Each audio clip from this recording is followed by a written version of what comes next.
Hello everybody, welcome back to my channel.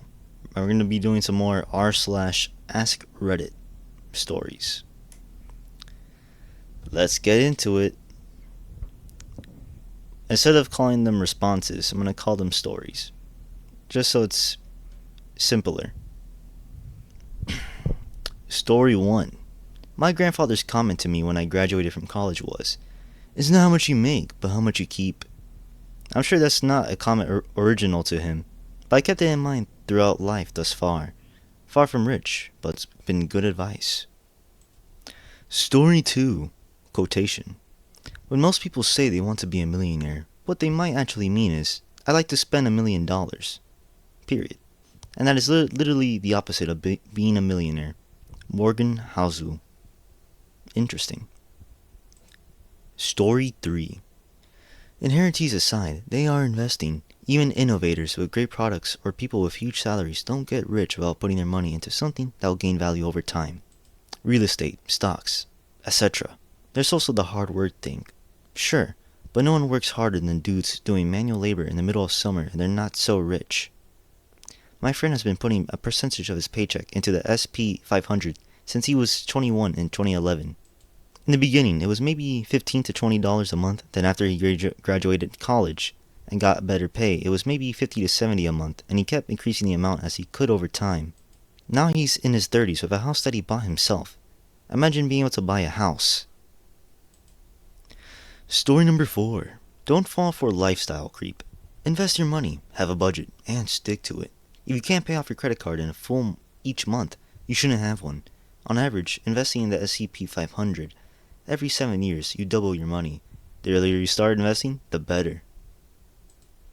Story number 5. In my case, spending less than I earned for about 25 years, forcing myself to invest even when I was broke. My parents were not so rich at all. Story number 6. Glad to see people are talking about budgeting and investing, the two pillars. However, they normally also solve the boot problem. They invest in the tools and resources they buy when doing so increases longevity or profit. The boot problem basically says that one of the things holding people back is that they can't afford to be better off. When they go in to buy a pair of boots, they have a pair that costs $100 that lasts 6 months and a pair that costs $500 and lasts 10 years. And they are forced to buy the $100 because they simply never have $500 to invest in a longer lasting product. This costs them an extra $150 a year. But people who save and tackle a single boot problem can take that saved money and invest it both back into more boot problems and the stock market. But people who save and tackle a single boot problem can take that saved money and invest it back into more boot problems and the stock market. Even if you don't need boots, there are thousands of boot problems you could get stuck in. For example, if you don't have any money to buy a car, you're often stuck using a loan to finance, which means you can't stop the private market as easily and are paying a markup. Since people like this usually have few credit card opportunities, you might be stuck using a buy here, pay here. Try getting a 2000 beater at a dealership or car lot, but if you don't have 2000, you're buying something more just to get anything. Story 7. This of it like this. Let's take Mark Zuckerberg as an example. Mark was not likely ever to be entirely unsuccessful. In most timelines, he graduates Harvard with good grades in a good field and goes on to some success. Maybe he gets offered $200,000 starting salary to work at a tech company and takes it, and works his way up through senior VP and possibly beyond. He lives a nice upper middle class living or a bit more. Or perhaps he takes an entrepreneur route. Bit more risky, but he probably will have enough connections and support to get going. Usually someone's first idea isn't a hit, but if he keeps at it, maybe he does hit on something and grow a business worth a few million and possibly more. What did actually happen to Mark Zuckerberg is that he was in the exact right place and time to win the lottery. Sure, his ability and hard work brought him more lottery tickets than most people, but he still won the lottery to become worth tens of billions.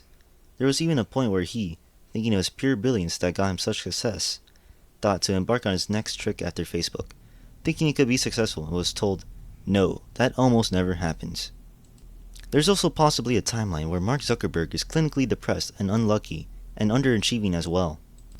So point is, you can't guarantee anything.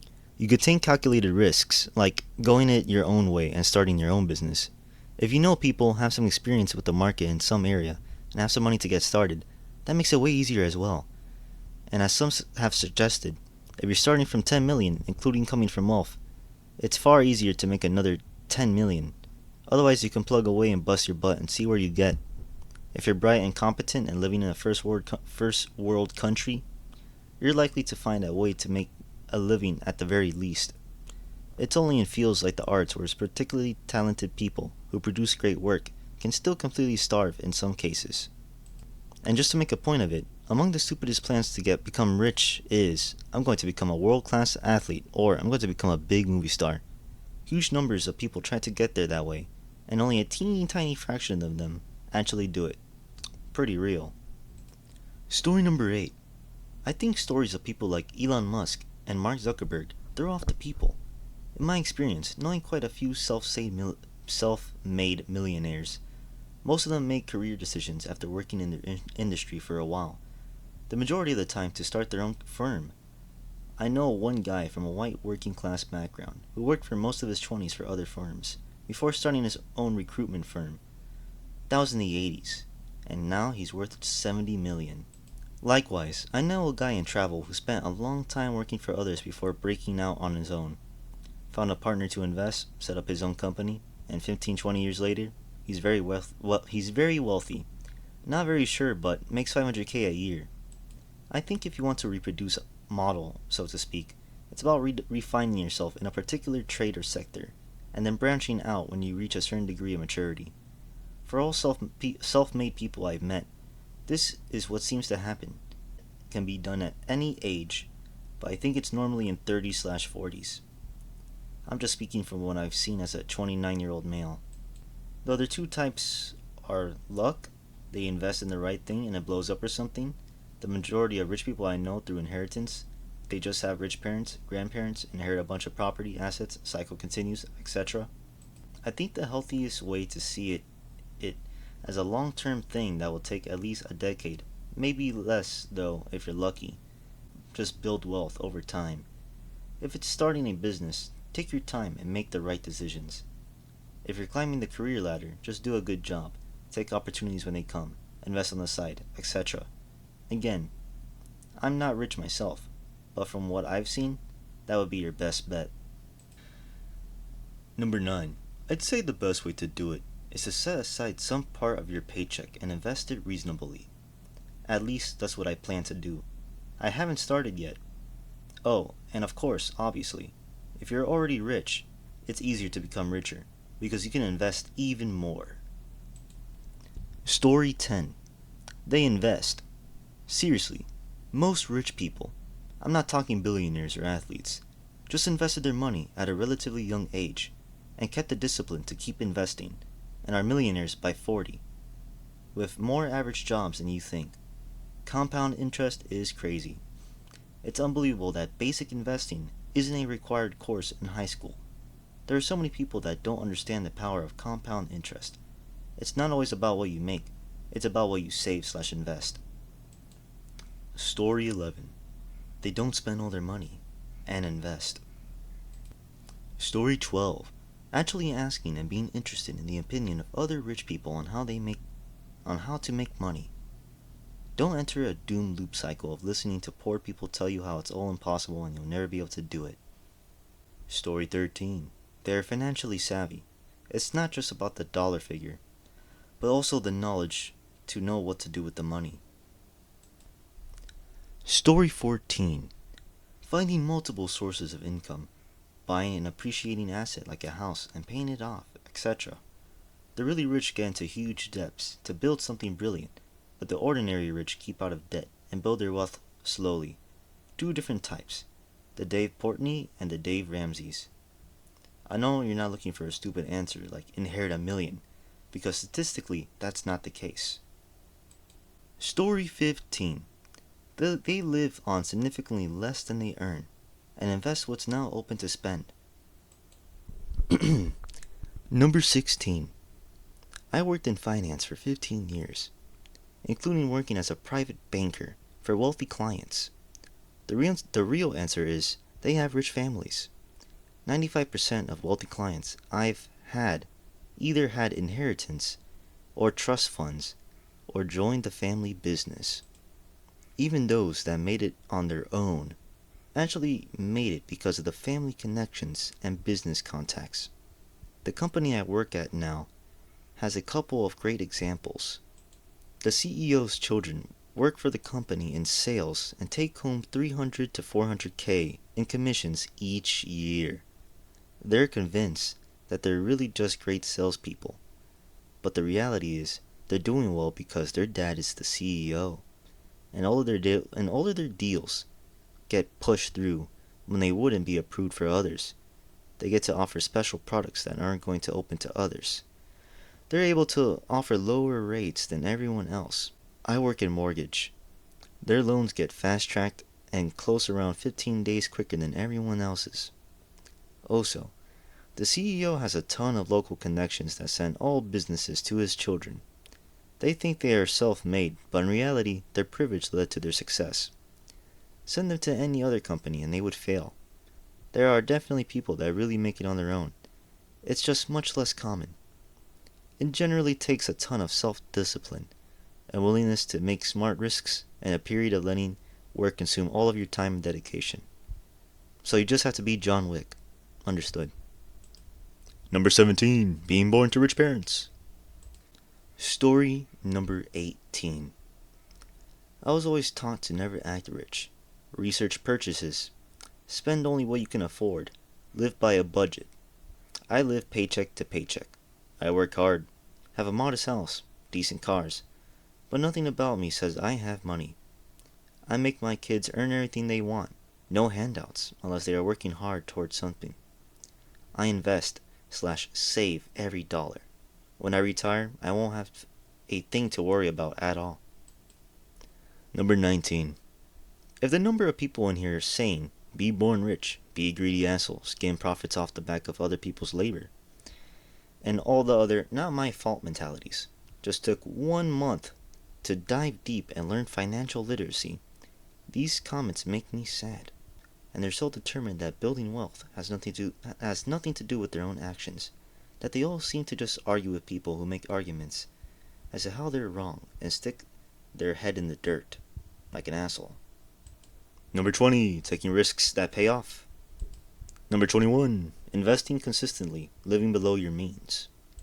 Number 22. Saving and staying out of non-functional debt. Number 23. Not wasting money. Who knew? Story 24. They're not doing anything incredibly crazy. They're just doing all of the little repeated things, consistently better. Number 25. Developing a skill that is in demand by the world. Number 26. I'm surprised this isn't higher up, like at the top. Everybody's talking about investing and getting lucky, but nobody mentions that if you're not born in a rich family or haven't won the lottery, you don't have enough money to invest. What you have to do is have time to invest in yourself, and don't make adverse decisions like getting married too soon or going to prison. Use that time to learn skills and create opportunities. For example, you could become an air traffic controller without having a college degree. You could do commercial drone photography. You can even become a security consultant, leveling up from just being a security guard. Once you have some discretionary income, invest it all and let it grow. It takes time and patience, which many people don't have. Another important factor is whether you have the determination to prosper. You will need to convince yourself that you can and must attain a high financial level as a life goal. Otherwise, you will further away like dust in space. Story 27. Buying assets that appreciate and pay dividends or generate cash flow. That's how capitalism works. Yeah, but you do need a lot of dividends. Number 28. Self-made rich people basically employ the millionaire next door mantra. Don't live like one. Here you go. A really good story. Number 29. Multiple income streams. One person started out as a plumber, was frugal with his money, then started his own plumbing company. Another was military, used his GI Bill to get his pharmacist license, opened a pharmacy. These two partnered up and used their income to purchase multiple businesses. They both still work full-time to ensure their primary and secondary businesses run smoothly. Pretty cool. Got two people teaming up. Pretty good tactic. Story 30. Oh my god, this is a long one. Here we go. I'm not rich, but I'm comfortable. 36 years in the Army is the foundation of my level of comfort. What that gave me was a ton of financial security and allowed me to make some galactically stupid decisions and still be okay. Because I had a salary that was not dependent on hourly work. I knew exactly how much I was going to be paid, not worrying about my schedule, no hour cuts, and no not getting paid because I took a day off. Because I have free medical care, I never had to choose between going to the doctor and paying my bills. If my family got sick, I was not going to go broke. This was probably the single biggest benefit towards helping me build wealth. Those things gave me the financial freedom to buy a house, zero down VA loan. Early in my career, when most people in similar income situations will be taking a huge fat risk, I could go right to the line for my budget because the things that most often wipe people out, health and economic downturns, were never a concern of mine. Government work might not pay as well as private sector in the short term, but the payoff comes in that nearly guaranteed income, and the deferred income from a defined benefit retirement plan. My defined benefit retirement plan covered up in my financial stupidity from when I was young. Early in my career, I invested in beer and parties. Damn, that's rough. The ROI was amazing for the fun meter, not so much for anything else. I was 33 before I got serious about investing for my future. But since I have been playing into my defined benefit plan since I was 19, it didn't matter nearly as much. Calculating the value of my defined benefit plan as a variable annuity, the Army forced me to save roughly $3 to $5 million over the course of 36 years. And that doesn't fully account for the value of the medical benefit in retirement, since I'm effectively pegged at an absolute maximum of $3,000 a year for life in medical costs. Based on the trajectory of medical insurance costs, in a decade, that $3,000 will seem criminally cheap. That defined benefit security blanket allowed me to be far more choosy about post-retirement employment. I didn't need to work. That in turn landed me a much better position that I truly enjoy, that I am extremely well compensated for. Oh, and I bought Apple at a split-adjusted $2.50 a share. Story 31, financial planner here. They save and live below their means. They understand that money makes money. So to come from nothing to rich, you need three things. Save 10% of everything you make. 2. Spend less. 3. Time. Time is so important. On the spend less front, learn to enjoy free hobbies. Walking the dog is free. Walking is free and great for you. Go for a bike ride. Get books from the library and go read them. It's free. You'll enjoy it. Learn to become a great home cook. You can save 90% on your food bill if you do that. Every parent wishes they'd save more when they're younger, and every parent wants their kids to save. Ideally, I am able to convince every kid that they get their first job to save 10% or more each paycheck and do that forever. People would retire wealthy and self-sufficient if they did that no matter what their income was. Some of the wealthiest people I know barely make any income in their jobs, they just save well. But most importantly, save. Save and invest into things that are making 5% cash flow, dividends / interests. Decades ago, back in the 1990s, a Canadian book came out called The Wealthy Barber. It was tacky and silly, but rang true. Just save 10% of what you make every paycheck. How we type paycheck in Canada.